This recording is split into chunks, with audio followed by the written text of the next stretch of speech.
Welcome to today's cooking show, and for you today, I have got a white wine mac and cheese.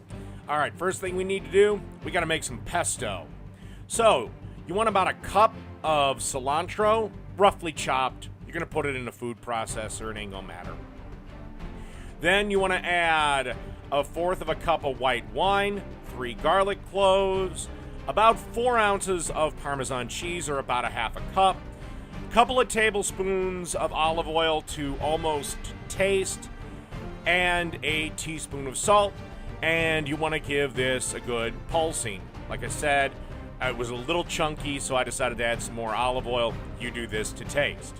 One last thing to do is at the last second, remember to add the juice of a half a lime, and then repulse to, and remember you haven't had the goddamn blades in there. And then repulse for a couple of seconds, incorporate that, and the pesto is done. Now on to the cheese sauce that we gotta make. Okie dokie, on to the cheese sauce. You wanna start by melting about a tablespoon of butter, tablespoon or 2, doesn't really matter. And then add about a quarter cup of milk. You wanna grab a simple spatula. And then 1 cup of shredded white cheddar and 1 cup of shredded Monterey Jack. Salt and pepper to taste. Of course, I like a shit ton of pepper. And then you want to basically keep stirring this till it becomes all melty and wonderful and great. Okay, and then add that pesto we made to your cheese sauce, and this is going to be the sauce for your mac and cheese. And trust me, if this doesn't get you laid, the fuck is wrong with you? Okay, we're coming to the end of this. Put a pound of your favorite pasta in a pot. I used Rotelli for this recipe. You can certainly use elbow mac or whatever. Little olive oil to prevent the pasta from sticking together, and then just stir in the pesto, and you could eat it right now. Right now, this would get your dick sucked.